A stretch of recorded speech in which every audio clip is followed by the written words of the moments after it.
हाँ, तो उसने शाहजहानाबाद नामक नगर की स्थापना दिल्ली में की थी और उसने वहाँ पर कौन-कौन से इमारतों का निर्माण करवाया था। तो इसमें सबसे पहले जो इमारत का नाम आता है हमारा जो शाहजहां कालीन में निर्मित हुआ था, पहला हमारा आता है लाल किला। लाल किला का निर्माण 1638 में शाहजहानाबाद दिल्ली में हुआ था। अब जो कि लाल किला का निर्माण कब हुआ था? 1638 में। और इसके अंदर सुंदर सुंदर भवनों को निर्माण किया गया है और इसमें जो कि स्थापत्य कला की दृष्टि से बहुत अधिक ये प्रभावशाली है। इसमें जो कि जिन पत्थरों का प्रयोग किया गया है, लाल पत्थर का भी प्रयोग किया गया है और सफेद पत्थर का भी प्रयोग किया गया है। इसके बारे में कहा जाता है कि इस किले में ताजमहल की सादगी का क्या है? अभाव है। जो ताजमहल में सादगी है, इसमें वो सादगी नहीं मिलती है। और क्योंकि इसके निर्माण जो है जिस विचार से ताजमहल का निर्माण हुआ था, जिस योजना के तहत, उसमें ये योजना या उस विचार के अनुसार इसका निर्माण नहीं किया गया है। यह शाहजहां के वैभव की चरम सीमा का परिचायक है और इसके जो कि लाल किले के बारे में अमीर खुसरो की एक कविता है, पर्शियन में है, उसको हम वो क्या कहते हैं, प्रस्तुत करती है। चित्रण सबसे अच्छी अगर हम देखें तो अमीर खुसरो की ये पर्शियन पंक्ति बहुत अच्छी लाल किला के बारे में चित्रित करती है। जैसे कि है, गर फिरदौस बर रुए ज़मीं गर फिरदौस बर रुए ज़मीं हमीयस, यानी कि अगर पृथ्वी पर कहीं स्वर्ग है तो यही है, यही है, यही है। फिर हमारा जो अगली इमारत आती है शाहजहां कालीन दिल्ली में निर्मित है, वो हमारी आती है जामा मस्जिद।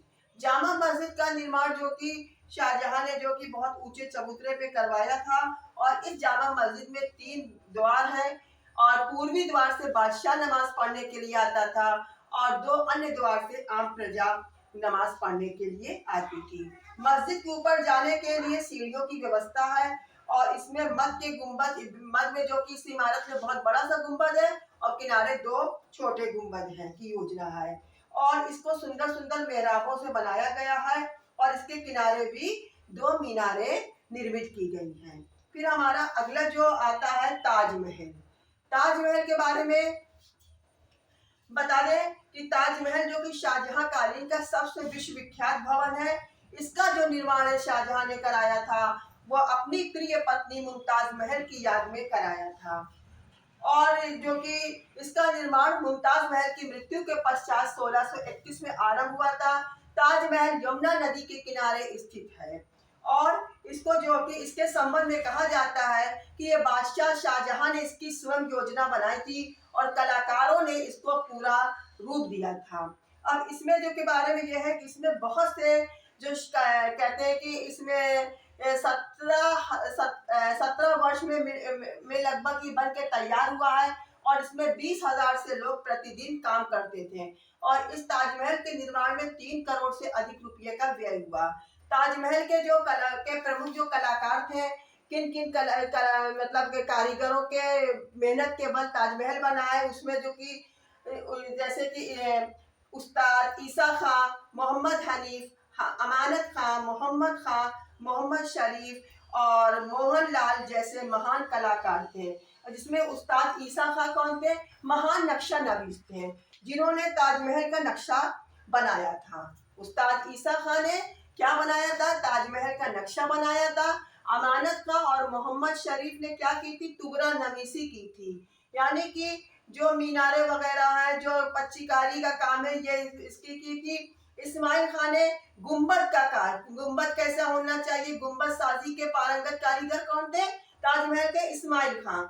मोहनलाल ने पूरी नक्काशी, चित्रकारी वगैरह के में निपुण थे और ताजमहल फिर बता रहे 17 वर्ष लगा बनने में, 20,000 लोग काम करते थे, प्रतिदिन काम करते थे और 3 करोड़ से अधिक रुपया इसमें व्यय हुआ। इसमें ये कह सकते हैं कि पर्सी ब्राउन ने इसकी प्रशंसा करते हुए लिखा है ताजमहल के बारे में कि दिन के प्रत्येक घड़ी में आकाशीय परिवर्तन के लिए ताजमहल के अपने अलग अलग रंग हैं।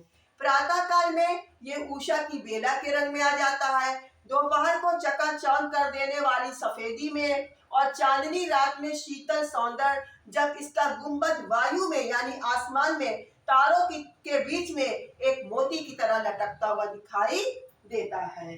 शाहजहां और इसीलिए शाहजहां का जो काल है वो भारतीय इतिहास स्थापत्य कला की दृष्टि से स्वर्ण युग कहलाती है। इसके बाद हमारे आते हैं, कौन आते हैं, जो कि औरंगजेब। औरंगजेब का शासनकाल 1658 से लेकर 1707 ईस्वी तक है। औरंगजेब शाहजहां के पुत्र थे और उन्होंने जो कि दिल्ली के सबसे पहले जो उनकी निर्मित भवन है दिल्ली की मोती मस्जिद, क्योंकि शाहजहां ने जो कि लाल किले के बाहर जो मस्जिद का निर्माण कराया था वो जामा मस्जिद थी जो किले से बाहर थी। अतः औरंगजेब ने किले के अंदर एक मस्जिद का निर्माण कराया था जिसे दिल्ली की मोती मस्जिद के नाम से जाना जाता है। और दूसरा मकबरा है, दूसरी इमारत है राबिया दुर्रानी का मकबरा। औरंगजेब ने 1678 में आज वर्तमान महाराष्ट्र में औरंगाबाद में, जो आज वर्तमान में महाराष्ट्र राज्य में है, यानी कि राबिया दुर्रानी कौन थी, औरंगजेब की पत्नी थी। और 1678 में औरंगजेब ने अपने पत्नी की याद में एक इमारत का निर्माण कराया था जिसको हम राबिया दुर्रानी के मकबरा के नाम से जानते हैं। यह मकबरा पूरा ताजमहल की शैली पर बना हुआ है, इसीलिए आज इसको हम द्वितीय ताजमहल के नाम से जानते हैं। फिर हमारा आता है जो औरंगजेब के लास्ट में आता है, औरंगजेब की निर्मित इमारतों में से औरंगजेब की काल की जो एक और इमारत है वो है लाहौर की मस्जिद। इसकी स्थापना औरंगजेब ने 1674 में कराया था और इसकी जो देख रेख हुई थी फिदाई खां के अंतर्गत देख रेख में हुई थी। और ये जो मस्जिद है लाहौर की मस्जिद, ये बिल्कुल दिल्ली की जामा मस्जिद के तर्ज पे बनाई गई है, लेकिन जितनी जामा मस्जिद का सुंदर है उतनी वो वैभवशाली नहीं है। औरंगजेब के बाद मुगल काल, और औरंगजेब को जो कि कला से ज्यादा रुचि भी नहीं थी, औरंगजेब की मृत्यु के पश्चात उत्तर मुगल कालीन शासकों का उदय हुआ और तत्कालीन राजनीतिक उथल पुथल के कारण उत्तरकालीन मुगल सम्राटों ने कला की ओर कोई विशेष ध्यान नहीं दिया और धीरे धीरे कला ये स्थापत्य कला का पतनोन्मुख हो चली। स्थापत्य कला का पूर्ण रूप से विकास अंत में हम यही निष्कर्ष निकालते हैं कि स्थापत्य कला का जन्म बाबर के समय हुआ, बाल अवस्था हुमायूं के समय, यौवन अवस्था अकबर के समय और जहांगीर के समय, और शाहजहां के शासन काल में तो पूरा वो अपने स्वर्ण युग पे आ गई, और वृद्धा अवस्था औरंगजेब के समय हुई। और इस प्रकार स्थापत्य कला जो कि मुगल काल पतनोन्मुख हो चली। हाँ, तो हमारा यहीं से चैप्टर समाप्त होता है। और अगर आपको हमारा ये वीडियो पसंद आया हो तो आप हमारे चैनल को सब्सक्राइब करें और बेल आइकन को दबाएं, और जिससे कि हमारी जो कि नई नई जो वीडियो हम अपलोड करते हैं उसकी आपको नोटिफिकेशन बराबर मिलती रहे।